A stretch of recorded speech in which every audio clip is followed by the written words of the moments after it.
All right, let's get started. Good morning, everyone.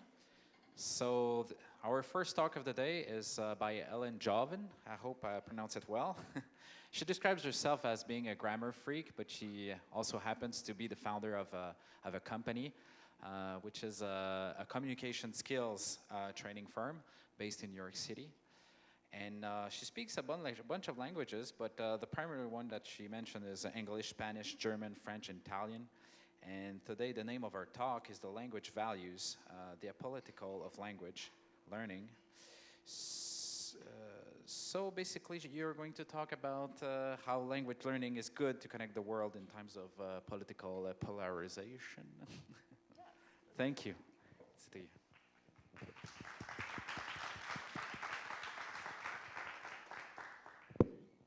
Good morning, everyone. This talk is one that I've wanted to give for about a year or a year and a half, and this is my first opportunity.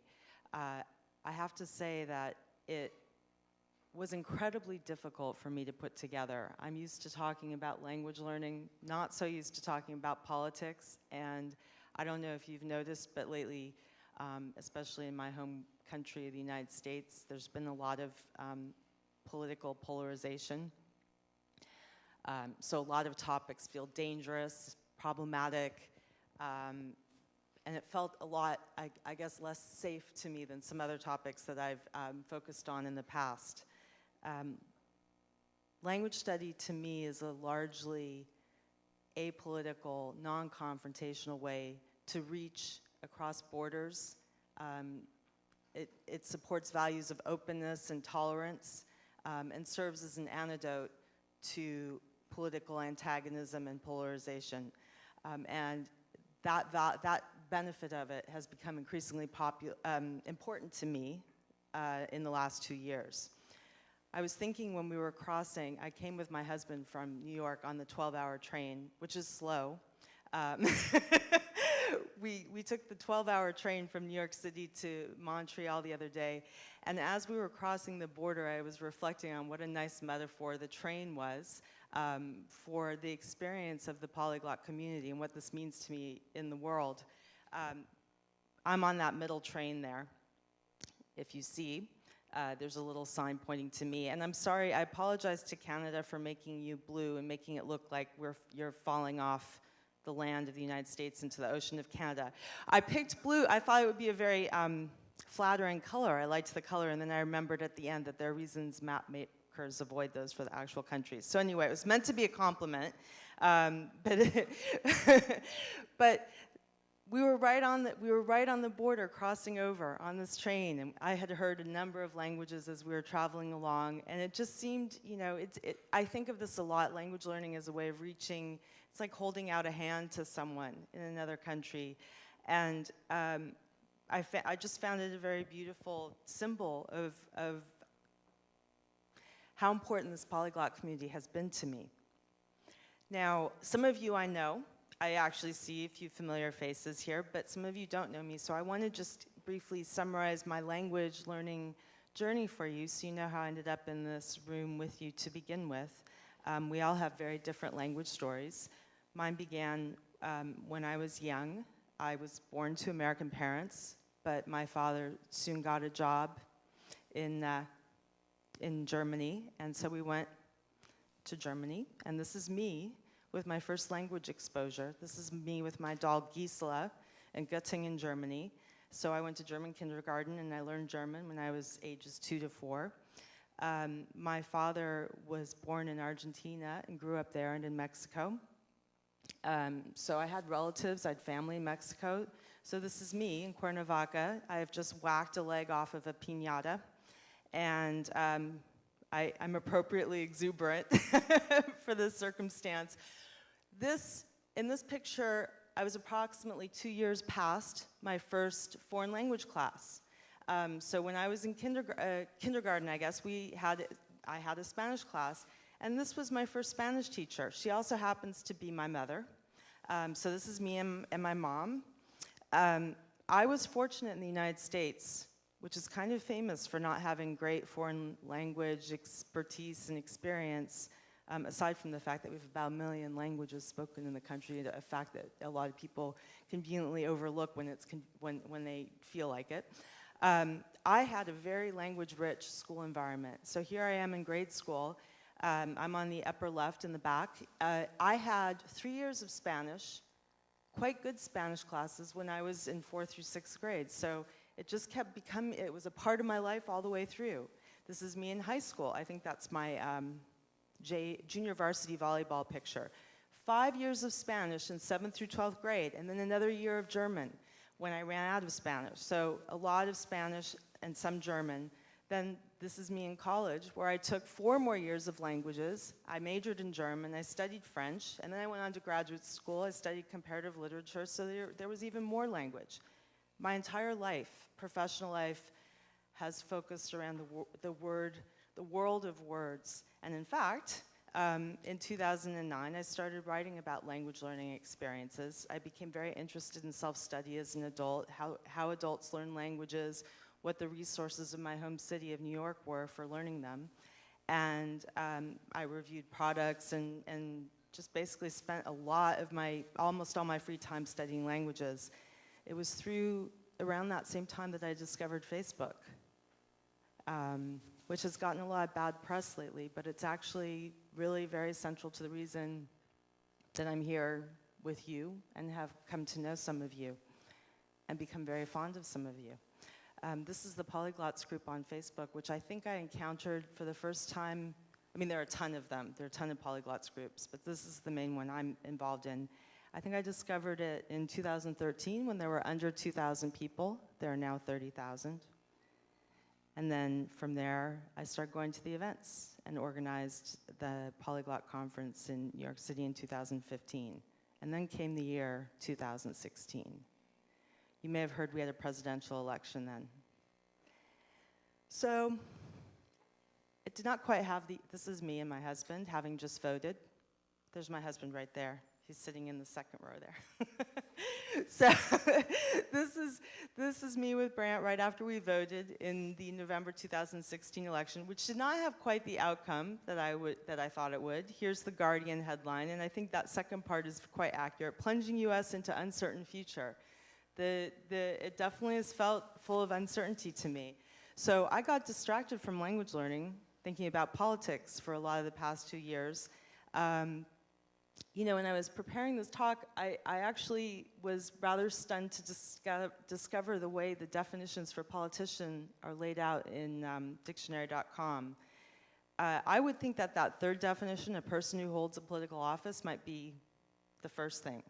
That seems like a logical thing to me, but I see that right above it we have a seeker or holder of public office who is more concerned about winning favor or retaining power than about maintaining principles. That's very odd to me, but seems very relevant as well. The language learning community in a time of increasing insularity, xenophobia, and other associated unfortunate trends in the United States has seemed a consistent path to me towards openness. Every language I've studied has opened a door to more people, to more countries, to new ideas, and I love the consistent curiosity of the people I encounter in the language learning and polyglot communities. Curiosity about culture, about customs, about literature, about food. There's a polyglot foodie group on Facebook. About history, about K-pop. I love the appreciation of difference that I see in the community. You know, things as basic as what do you eat for breakfast? Do you take your shoes off when you enter someone's home? Yeah, but that can generate some really animated discussions, by the way. How do you say impeachment in your language? I love the anti-materialism of most of the people I meet who love language. It's a world for me, it strikes me as a world in which language is the dominant currency. For example, as opposed to a financial exchange, here we have our language exchange. I'll teach you Greek if you teach me Spanish. English for Russian. Chinese needed. And then, compared to, you know, I live in New York, so there are quite a few people who gravitate towards that city, not because they love language, but because they want to get rich. So we have on Wall Street, you know, some financial incentives for people. One that continues into the political arena. This is a headline about Donald Trump's former administrator for the Environmental Protection Agency, requiem for a grifter. That's not a compliment. This is Scott Pruitt. And I've illustrated my general sense of him as follows. I want enough money to lease a private jet, bulletproof my car seats, and never get any molecules of air from coach class in my nose holes ever again. So this is not what politics means to me. I mean, there are many good politicians. I don't mean to make, you know, dismiss the class entirely, but this is what's kind of dominant in discussions right now of what's happening in the United States. So we have this example of politician greed, and here's the counterpoint. This is an example of polyglot greed, okay?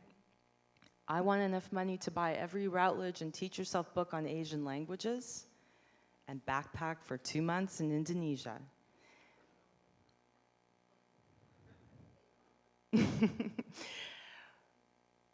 One of the most annoying and disturbing trends to me is the xenophobic English-only types of people that you see emboldened by our current political situation. So the English-only movement. I misspelled that on purpose because often the people who are advocating for this aren't really their English skills are not necessarily the most impressive. This has been going on long before the election in 2016. There have always been people who have wanted English to be the official language of the United States. Did you know that we don't have an official language? It's chaos, which is exactly how I like it. So this is a piece in the Washington Times from 2013. Does that say 2014? Yes. Okay. 2014. There have been all kinds of incidents. I keep seeing them on Twitter. I see them in the news. We even had our own in New York not that long ago. This got international attention. A multilingual lawyer in Midtown Manhattan, so about 2 kilometers from where we live,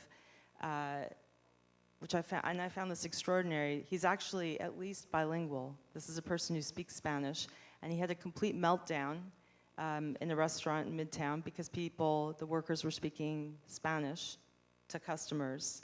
And he started talking about calling immigration authorities, getting them kicked out of the country. I mean, it just really went kind of, it was wackadoodle. That's not fortunately typical of Manhattan, but I do keep reading about things like this in other parts of the country, and it's distressing to me. Rosetta Stone, which is not my favorite language learning product, but they have a blog, wrote about this topic just last month. And I actually really enjoyed the piece that they wrote, entitled, Should English Be the Official Language of the US? Since this is Rosetta Stone, I guess you will be able to figure out what the answer to that question was pretty easily. They said no. But I really liked what they had to say. The truth is there has never been one American language. Even in the country's earliest beginnings as the 13 colonies, colonists spoke English, Dutch, German, and French. Demanding that people speak English simply because this is America doesn't make much sense. It would be more accurate to yell, this is America. Speak one of 350 different language groups, many of which can be further broken down into a variety of dialects. My attitude and the attitude of most people I know in the polyglot, well, everyone that I know in the polyglot and linguophile community is that English is only one language. And we like it that way, don't we? This article came out in the Washington Post in July. I don't know if any of you saw this. I was intrigued by this. The young woman shown in this picture works in a chicken plant in Pennsylvania. And in her area, she's the only the only English speaker. Everyone else she works with speaks Spanish. And so she's in a minority in Fredericksburg, Pennsylvania, and she's lonely. So this article made me kind of crazy because I'm sitting there thinking about this English-speaking woman working amid dozens of Spanish speakers. And to me, that just screams out opportunity. I'm going to read you a paragraph from this article. She felt more alone than she'd ever thought possible. Alone when a worker slipped in front of her and she wanted to ask if he was okay, but didn't know how. Alone when she once went to the break room and swore that she'd never be back. And now when another plant worker, Denise Salvador, a demure 25-year-old from the Dominican Republic, came to collect 40 chicken breasts that Heaven is her name. That's something, isn't it? Heaven had placed into a bucket. That's a lot of pressure as a name. I don't think I'd want to have that name. She felt alone again. Months before, Salvador had marshaled all of her English to ask Heaven her name, and for a moment, Heaven had felt less isolated, as though maybe that could be the beginning of a friendship. But that had been the extent of the conversation, and now neither said anything as Salvador collected the chicken breasts and left. So she's waiting. She's waiting for people to make the effort to reach out to her, and this just screams opportunity. So I wrote to her, of course. I wrote to her and offered to help her figure out how to bridge that gap. Because I think it's difficult if you don't, she didn't go to college, she didn't particularly like high school. If you don't have experience in learning languages, in teaching people, if you're shy, if you're an introvert, I think all these things are an issue for her. She doesn't know how to make a go of this, but this is something, can you imagine the power if she used this chance to learn Spanish in a community that is obviously full of Spanish speakers? Can you imagine the power of the gesture? I mean, this paragraph that I just read you about this woman who reached out to her and how much she appreciated it, somehow that didn't translate for her into the reciprocal offering. So I'm dying to get involved here. She's changed plants now. She's no longer at the chicken plant, but I suspect it's the same situation now. Okay. Language learning allows us to avoid the pitfalls of political discussions. See that hole in the middle of that screen? That's politics. That's what happens when you start talking about politics with friends and family now. You just end up in massive arguments in many cases. So what I like about language learning is it allows you to sidestep. You have an opportunity still to bond without the obligation, without the risks that are inherent in political discussions. Now, let's imagine that a Martian decided to undertake a study of the moods of the human species. I think that the Martian would be impressed right now by how angry people are. So the Martian might report back to his or her fellow Martians, that human beings, when confronted with certain topics, have certain strange things happen to their faces. Sometimes they look like this, sometimes they look like that, sometimes they look like that, and it's very mysterious to try to figure out what's setting them off. So the Martian undertakes a series of experiments mentioning particular topics to see what happens. So the Martian tries this one, angry face. This one, angry face. This one, angry. And I'm not saying everyone gets mad about all these topics, but you put a group of people together and you bring these up, and the Martian is going to find particular reactions. More angry face. Evolution, angry face. What did I just add? Gender, angry face. Race, same. Sexual orientation, same. So, the next test is, what happens if you bring up this topic? How do you curse at bad drivers in your language? I've seen so many discussions. People love talking about curse words in other languages. It's ridiculous. But anyway, anything pertaining to language, you have an opportunity to create a bond without discussing any of those topics that create problems. I myself have had amazing conversations with, you know, it's so distracting to look out at you and see people that I know from Facebook that I've never met in person. It's really blowing my mind right now. Okay, but I've had conversations, perfectly congenial conversations, with people who think that I am an inferior gender, that Jews are the devil. I'm half Jewish. You know, I've been able, and I'm not saying that I'm fond of those points of view, but I've talked to people from all over the world who think a lot of the things that I believe are really lousy things to believe, or even lousy things to be. And I'm still able to make a connection because we're sitting there talking about grammatical topics. Maybe this is why I love grammar so much, because you can get so far in talking about a sentence's syntax when you can't, you know, even touch certain other topics. So here's a scenario. I'm a left-wing liberal feminist and I've never touched a gun. Encounters this guy.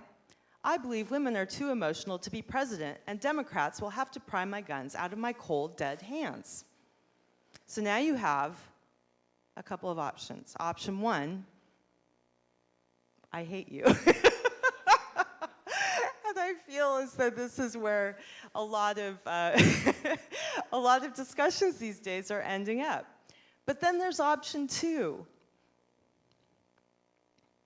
Aren't you in my Korean class at the library? Yes, I'm reading these because I don't know if everyone can see them. I want to make sure you don't miss the text. Yes, my grandpa was a veteran and taught me some. The class makes me miss him less. I'm sorry about your grandpa. Thank you. Maybe we could be study buddies.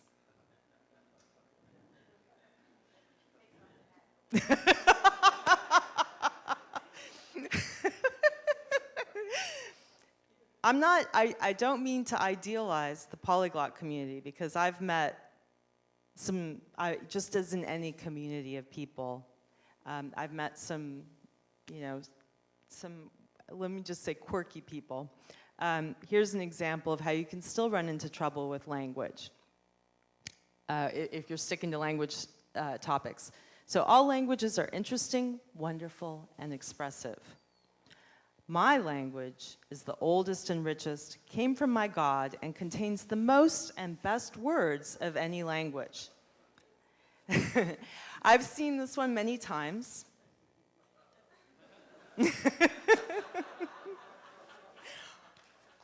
So now we have option one. Language is a human construct, and you know nothing about modern linguistics. You are the shallow product of a morally impoverished society. That's often how it goes, too. But I'm saying there are still ways around this. And I really do try to find them because we can learn from anyone. Well, when I'm in the right mood, I try to find them. Option number two.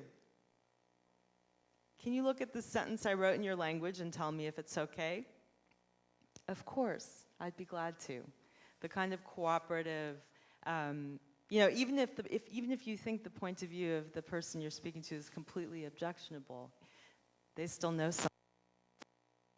What happened? Oh, there. Okay, it's good. So anyway, language learning, the non-inflammatory way to get to know people. Here's another scenario. Your language has sexy past participles. Thanks. Would you like to have coffee to discuss them further?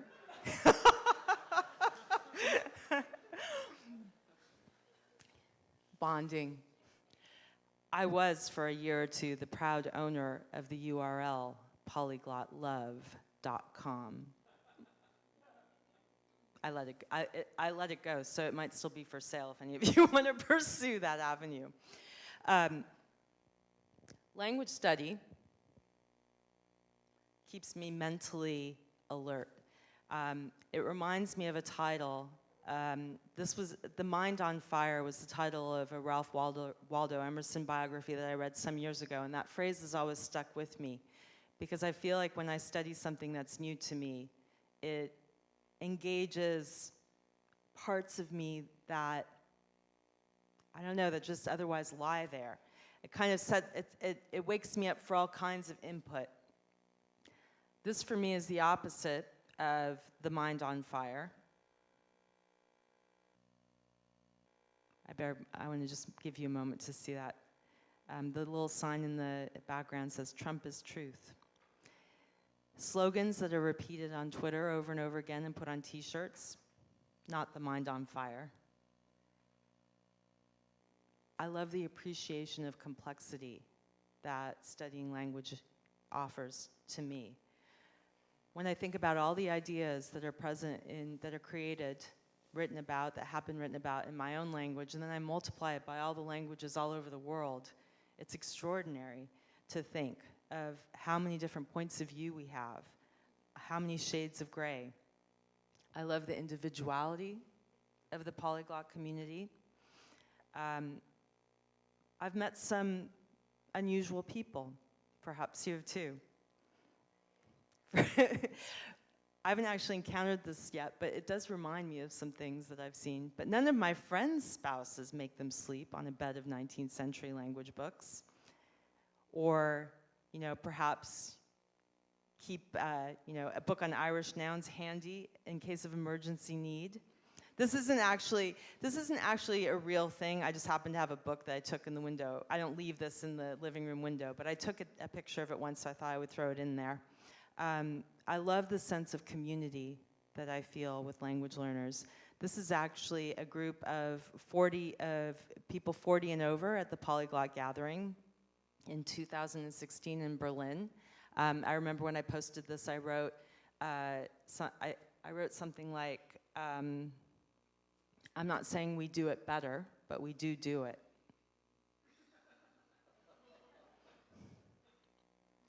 We need a case study from the polyglot community. Tom Randall is someone that I met on Facebook originally, and then I encountered him in real life. He lives in California. This is Tom Randall. His profession is an engineer whose only reason, this is in his own words, to learn languages is purely as a hobby. And his language habit is 4 a.m. I just learned this, and I was blown away. 4 a.m. language lessons on italki 2 to 3 times a week. I don't do anything at 4 a.m. except either sleep or go to bed. So I just thought this was extraordinary. And then Elijah Emery of New York bathes in language books. This is actually, I love this picture so much. He took this picture. He attended the Polyglot Conference in 2015 in New York City, and he won a complete set of Routledge colloquials. So this is, I know, right? And he was in 9th grade at the time. I mean, to me, I felt a little concerned that he would feel like he had to learn all of them. I don't know, it was a little concerning for me. But he took a picture of himself in the bathtub with these books. And this is something that is so meaningful to me. I love language books so much. I love looking at them. I love touching them. I love talking to people about them. And it's a kind of energy and a thrill that unites, I think, a lot of people in this room. I love the lack of cynicism. There's a kind of pure radiant joy that I encounter repeatedly in people that I know from the polyglot community that is the opposite of the dark, cynical view that I often see about politics lately. This replicates a conversation that I had where someone said something like this to me. The people at the Women's March in DC were paid protesters bussed in by George Soros. And this is from someone who wasn't there. This is a very standard kind of, this kind of thing happens all the time now. So this is a person who wasn't there.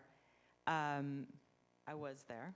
And the fact that I had gone of my own free will, paid my way to go, that I knew dozens of people there who had gone, that I experienced the whole scenario, had no impact on this person who just said, Soros planned it and paid people and you all just glommed on. And this is what that does to me. It's just crazy the conversations I've had in the past 2 years. So the enthusiasm as I said, of the polyglot community, for me, is such a powerful counterpoint to that. I think that you can probably relate, some of you, to this guy. Yay, I love Ukrainians so much. This is the point of view that I can relate to. This year, I will learn Swahili and Urdu, make new friends in Kenya and Pakistan, refresh my French, volunteer at a bilingual soup kitchen, and try every recipe in my new Romanian cookbook. I don't really remember why I thought this was an undertaking that required Post-its, but for some reason I put that there. So there's also a lack of ego. I think this, okay, some of you may disagree with this. So let me explain this one, because lack of ego in the polyglot community, I have to think about this for a moment. There are surely some people who are very proud of their language abilities. Maybe some of you have encountered that. But I think if you're really a committed student of language, you know that it can really kick your butt, right? So let's take as a counterexample a generic politician.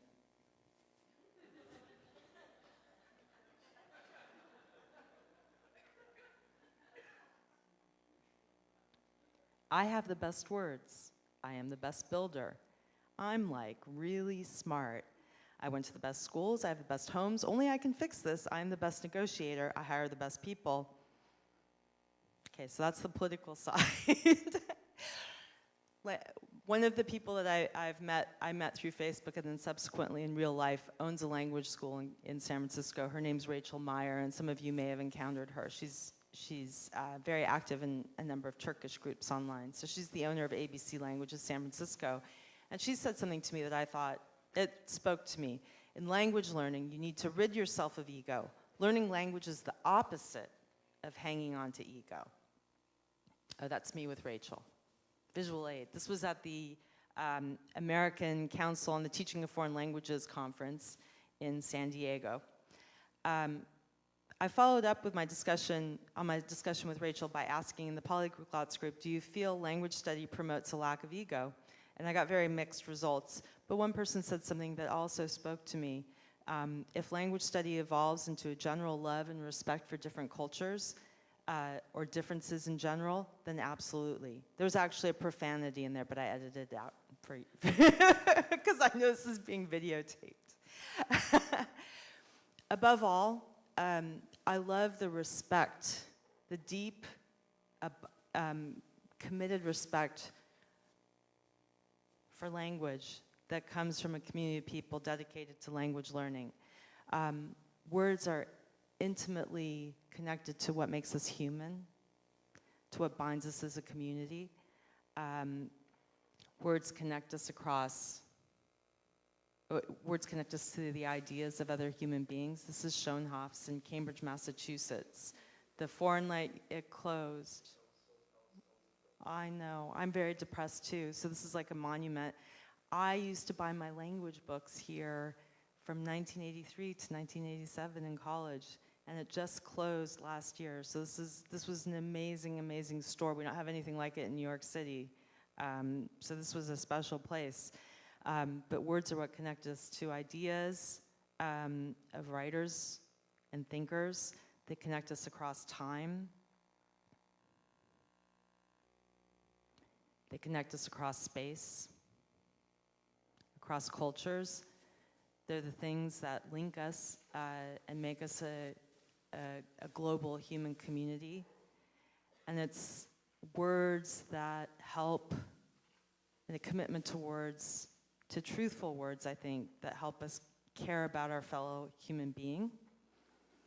And I will always find that to be a profoundly moving thing. Thank you.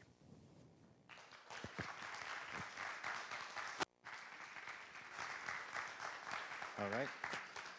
Thank you, Ellen. So we have plenty of time for questions. So anyone has a question? Yes, Steve. Thank you very much, Helen. That was a great chat. I really enjoy your, Ellen rather, I really enjoy your drawings. They're beautiful. A couple of comments. First of all, there is a bookstore here in Montreal dedicated to language. learning bookstore. So I think it's called Fortin, something. Michel Fortin. And it's great. Whenever I come to Montreal, I go there and buy a few language books. Can I walk there from here? You put on take off your high heels, and you can walk there. Or you go by, it's like a subway ride. It's 10, 15 minutes. Yeah. This is very exciting. Yeah. I mean, I went there and I bought some Farsi and some Arabic material. And Did you bring that book you were going to give me? Beg your pardon? Did you bring that book you were going to give me? No, we decided that we weren't going to do that. Oh, we did? Oh. Yes.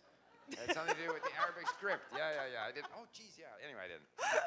But, the other thing I was going to say is that, so ego, I've always said that, to learn a language, you have to be willing to get out of your own cultural ego. You have to be comfortable in some other cultural ego. And this is the example you gave of that woman working in the chicken plant. It's not unique to English speakers. It's not what? Unique to English speakers to feel uncertain when they're in another language environment. And I recently had someone visit Vancouver from France who's actually learning English. And I was going to connect with him. He was supposed to come to this bus stop, and I was going to pick him up. And he took the transit system in the wrong direction. And every so often we'd connect on WhatsApp, which I downloaded just so I could communicate with him. And he was beside himself. And then he took a taxi, and he was saying, "Les taxis se moquent de moi," like everyone's mad at me and stuff, which isn't likely. He finally made it back to his Airbnb, and I got on the phone with him. And I first spoke to his host lady there, and he said, "You're going to have to come and pick him up," because she said, his crankiness level is high, and navigation skills are minus. So apparently, he couldn't even find his way on one bus down to where he had some language meetup. So all I'm saying is it's not uncommon for people to feel very threatened and uncertain when they're in a different language environment. It's not unique to English speakers. And I think what makes language learners is they're actually quite comfortable. It's not that they appreciate complexity, they appreciate uncertainty.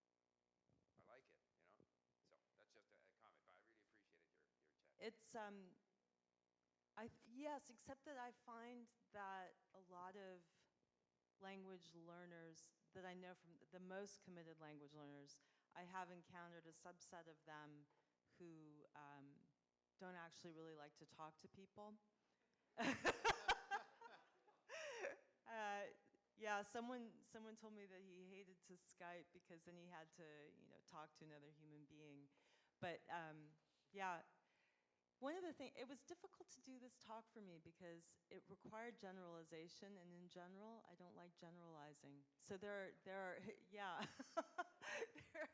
there are definitely all kinds of carve-outs. I think I saw a hand somewhere else. Someone else? Oh. you couldn't be further.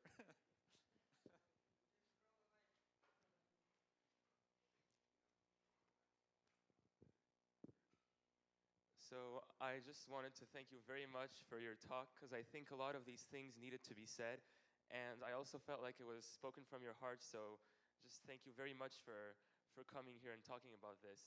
It was beautiful. That's a very nice comment, thank you. It's a very emotional topic for me. I mean, the scene, the political scene has been, in the past couple of years, has been very distracting to me. And in fact, on my shelves next to my language books now, I have a whole section for politics. And so many of them are about Trump. It's so terrible. But it's, it's just, it's a preoccupation because it feels like all is not well in the world for people who care about maintaining openness and a sense of a world community. I just wanted to say as well that I appreciate the solution-based part of your presentation and how to avoid conflict with differences of opinion. And if there's an option to get Donald Trump sent home in packing, then I'm in. I thought you were going to say something about to sign Donald Trump up for a language class.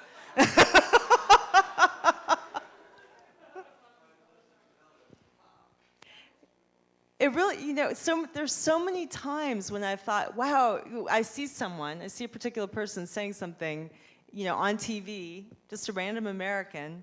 You know, and I'm sorry this was so U.S. focused, but that's where I live and that's what I think about the most because it's where I'm sitting right now.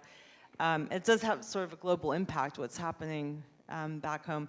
But I see someone on TV saying something outrageous, something bigoted, something closed, and it would be so easy, in my opinion, you know, if you just focus on the things that connect us instead of the things that create difference to get somewhere in that relationship. So I wish I had more opportunity. Where I live, you know, it's you don't really need to. It just doesn't really come up that much. But if I go to other parts of the country, it does. I'm really glad that you gave your talk because I actually was really nervous about coming to Langfest.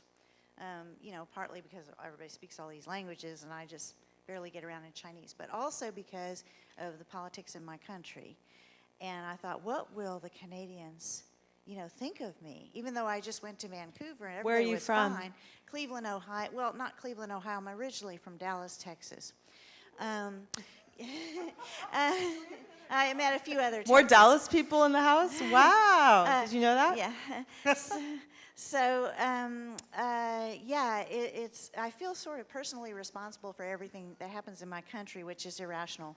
But, you know, we're working on it. We're campaigning for our senator to get reelected and going door to door, so that helps. And I also find that the more I understand about how people think about their ideas and how they come to these ideas, those things are very helpful to me to understand sort of how the ideas work and how the other party works, how they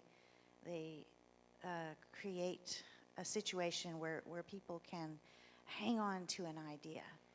And the more I understand, we all get through it in our own ways, but it was helpful for you to bring it out, you know. Thanks. Thank you very much for that. I love Cleveland, by the way. I do quite a bit of work there, downtown.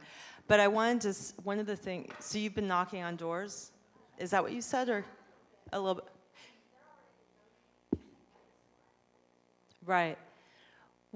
I spent a lot of time, I didn't say this in my talk, but I spent a lot of time in the last couple of years, a lot less time on the language stuff because I was reading, I was going to political meetings, I joined the, you know, I was going to community board meetings, I was protesting, and all these things take time, but one of the things I've enjoyed about it is the sense of community that it creates, and I've thought so much about how important community is as a collection of communities, as a foundation of our society, linking us, making us feel connected, erasing cynicism, creating common values.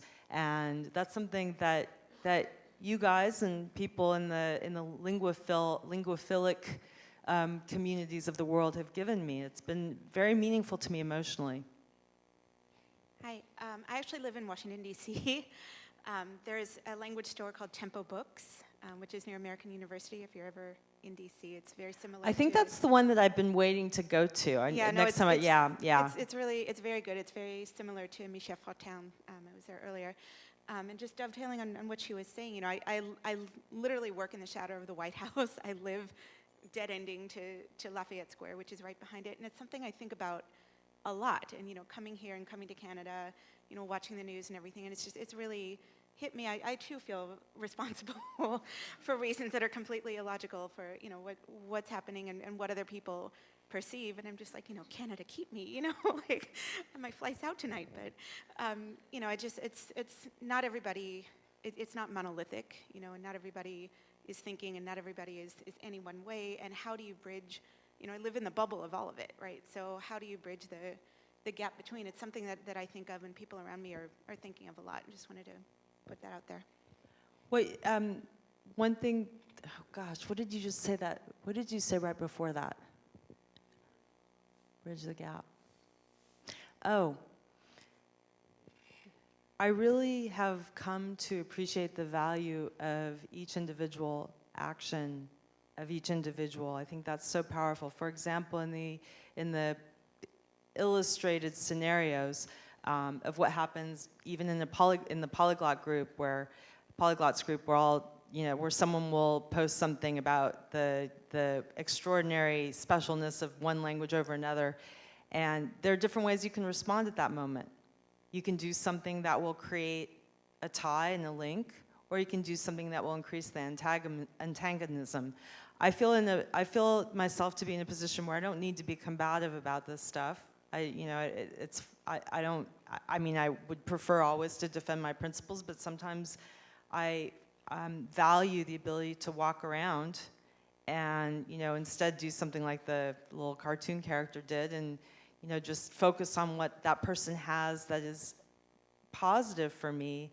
And each little step, I think, that people take like that helps. It makes a difference. Anyway, I sound very Pollyanna-ish now, but I am in a lot of ways. Uh-oh, you're holding the microphone. Is it okay? Well, I actually have a question. I feel like you haven't been challenged, so I want to ask you a question. God. First of all, I loved this talk like everybody else, and if for no other reason, it was just makes me feel hopeful. Like, to keep doing all of this is really hopeful, so thank you for that. And wait, can I just interrupt you for 1 second? yes? I met Michael in New York 3 years ago, and after I saw his movie, I saw the actress. Yeah. I saw that actress. The deaf in the actress. in the sushi place on 72nd Street near my apartment, and ended up talking to her. So it was really cool. His movie created another connection for me. Okay, please carry on. I'm procrastinating here because I'm afraid of what you're going to ask me. And I can add to that I'm only here because of Ellen, because Ellen found my movie, and I didn't know that all of this existed. Oh right, I discovered him. So it's if you could pass the information on to someone in Hollywood, that would be useful for discovery. Anyway, so my question is, because I feel like it would go well into your slides. So let's say you're a language nerd and you're always looking for opportunities to practice with people, and you encounter someone with an accent, and you're like pretty sure you recognize the accent, so you're ready to speak to to them in their language, but you kind of want to ease into it or something, and you say, oh, where are you from? And you're met with, and this is it's not just a practical question, I feel like it's germane to what you're talking about, because of what is going on in the world, you are now, that question is often met with, why does it matter where I'm from? Or I am from New York. And I was like, right, okay, but clearly, you may be from New York now or for the past 40 years, but you may have been born somewhere else, or at least speak another language.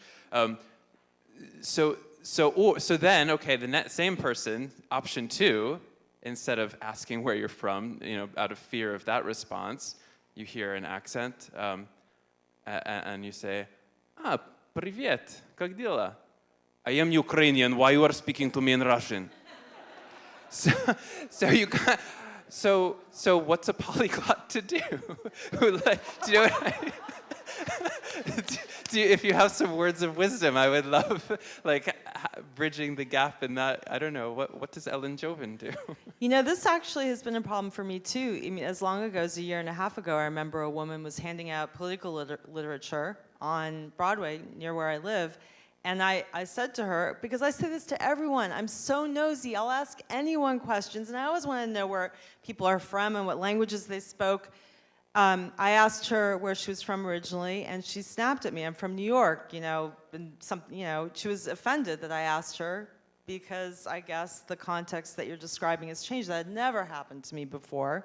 I mean, this is not a scientific study, but I'm guessing that it was the environment that caused that response. And I tried to soften the blow, because I knew she was Italian. She was clearly Italian.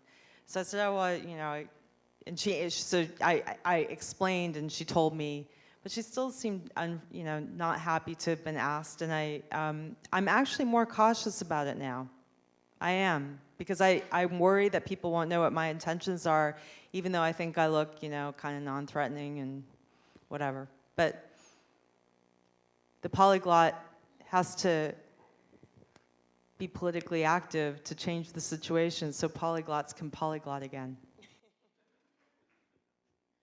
Hi, so I'm losing my voice a little bit, but kind of as a response to that, it wasn't going to be my question, but I usually just ask people, do you speak the language? Because, like, it takes all that away. And then if I'm wrong, I'm wrong. Like, it happened to me where someone was actually from Morocco, and I thought she was Puerto Rican. And she says, oh, people used to speak to me in Spanish all the time. I grew up in New York. Everyone thought I was Puerto Rican because they look similar, I guess, right? But I didn't know. So I just asked now. I'm like, well, do you speak Spanish? She's like, no, I'm from, you know, Northern Africa, right? So, like, I find that's just the easiest way. Because then you've already, you know, say, I've made this assumption. I'm interested in language. I'm not judging you as a person. And they tend to, like, just respond. It's simpler that way. Like, I just ask, right? So then if you're wrong, oh, Ukrainian, no, Russian. Okay, fine, you know. But anyway, I was just going to say, I did love your talk, too. And I'm from Baltimore, so D.C., close it. And I found a couple of things with the political climate. Like, when I travel, it's like I'm forced to have to talk about politics now. It's like, because when people know I'm from the U.S., because it's obvious, I guess. It's like I've Are had they to- like, why? Yeah, I mean, people look at me and, like, even people I talk to through Skype, they're like, well, what's happening? I don't understand. I don't get it. And I'm like, me neither, right? Like, we're in the same boat. And even when I went to Brazil, people were, I don't remember the word for orange in Portuguese. I know someone probably knows. But they actually said the orange man, right, in Portuguese, right? Like, what's with the orange man? He's crazy, you know? So, but I think the light, I guess the light I found in it, even though it's frustrating for me because I travel to get away from that shit because, like, I don't want to, it's like I can be a light to tell them, no, we're not all like that. Like, no, I'm a U.S. citizen. I'm traveling with the U.S. passport, and it's not okay with me either. And they have that moment of connection of someone from the U.S. is not okay with that. And I feel like that makes me sort of an ambassador in a small way. So in a way, it's frustrating, but I also appreciate being able to just be there, because, you know, and just say, like, and speak up and, like, this isn't okay. But just kind of as a sidebar, what I was going to say was that it's kind of interesting for me, because just kind of being a black person in these spaces, it's always interesting, like, for people to be going through this political upheaval now, and I'm like, well, this is what I felt my whole life living in the U.S. Like, I've always felt like I was an other in a different group, so now everyone's like, oh my God, what's happening? I'm like, oh my God, what's been happening like my entire existence in the U.S.? So it's kind of interesting to see it now be like this much more broad kind of experience. And even in, like, the language community, I find that sort of, I don't know, kind of being black in this space, it's a little bit different for me, because even from a linguistic perspective, like, you talked about my language is the best and these other languages aren't great. Like, I find that with even dialects, like with Spanish, most of my friends are, like, from the Caribbean, like Puerto Rico, New York, Dominican Republic, and everyone goes, oh, that's bad Spanish. And I'm like, how? Like, it's the way people talk, you know? So I find some of that, too, within the language community, even academia, too. It's like, well, you must speak the proper, you know, way. And I'm like, well, what is the proper way? If there's millions of people who speak this one way, you know, maybe they're in a rebellion against the letter S for some reason, right? But that's how they talk. And it's okay, right? And I think there's some of that, like, more acceptance for, you know, the differences within language and not judging it in terms of, like, the race and culture and class of the people who speak that way. I think is a big thing I just try to always, you know, promote to people. I'm like, well, yeah, they just speak differently. Like, different isn't, you know, deficient. So that's just what I'm saying. But thank you so much for your talk. Thank you.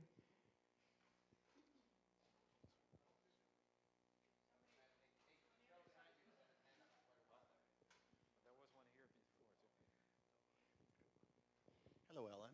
Hello, Michael. Thank you so much. Have you ever been in a political discussion in another language, and how did that work out?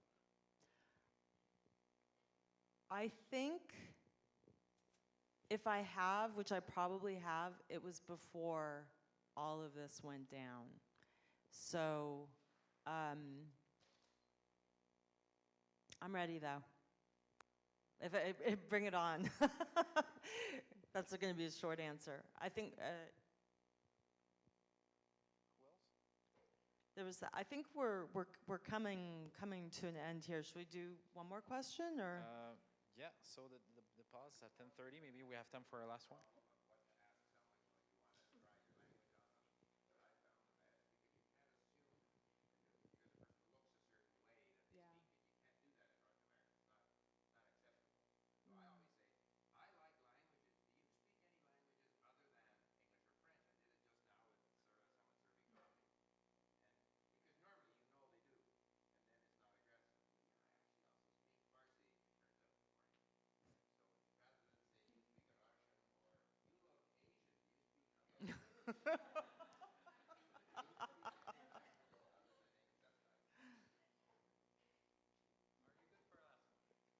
Pardon?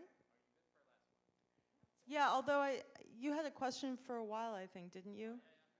Yeah, let's do two quick ones. I'll be concise. Let's make the questions concise and the answers concise. Okay, thank you, Alan, for this very emotional talk. Touched me on a very personal level, and I can only add to what's already been said and also commented, particularly by Michael, as I hate being asked where I'm from when people try to distinguish by my off-putting accent whatever, and you just phrased it so cutely. There's so many ways to get around it. And I'd also like to say that I can't really identify with my nationality, for I also traveled a lot. I did a lot of couch surfing, got into different cultures, and that kind of shaped my identity, my perception of the world. And I guess the same is true for language learning. So what I actually would like to share. The other day I ended up talking to another one I met here, and she looked at my tag where it says, well, I'm from Earth. And yeah, it's similar to what you just said. We should rather focus on what connects us, what unites us, as after all, this is things where we all come from, and not what separates us. As when it comes to talking about countries, it creates images for us. As open-minded as what we all are, it just happens subconsciously. I guess it's an automatic process, and to me personally, this creates embarrassment. So I just want to thank you, for bringing this subject up, which I know, can be a really delicate, really touchy one, and there's so many ways to paper it over.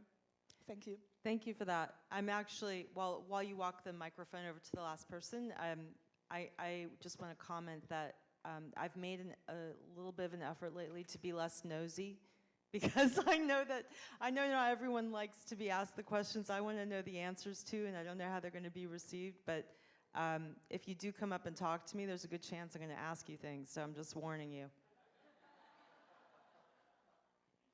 All right, so I'll try to keep it quick. So one quick comment, which is that the books piling up about, I own a small bookstore near here, and our store policy is we don't have anything with Trump's picture on it. So just something to keep in mind if you want to come check it out. On the language note, so I definitely understand this sort of like trying to find a bridge between people, but do you feel like once you've gotten to know people a bit, do you try to broach other sort of cultural, political questions like this, or do you just leave it off the table entirely? There's so much talk in the United States now and other places as well of bubbles. And I can tell you honestly that until I leave New York, I don't really find an opportunity where I need even to do that, because there's so much commonality in points of view, for example, especially in my neighborhood, the Upper West Side in Manhattan. So if I lived somewhere else, I would be doing that. I don't really find so many opportunities in my immediate vicinity to try. But that would be a goal for me if I suddenly had to relocate. All right, thank you, everyone. It's been lovely to talk to you. Thank you.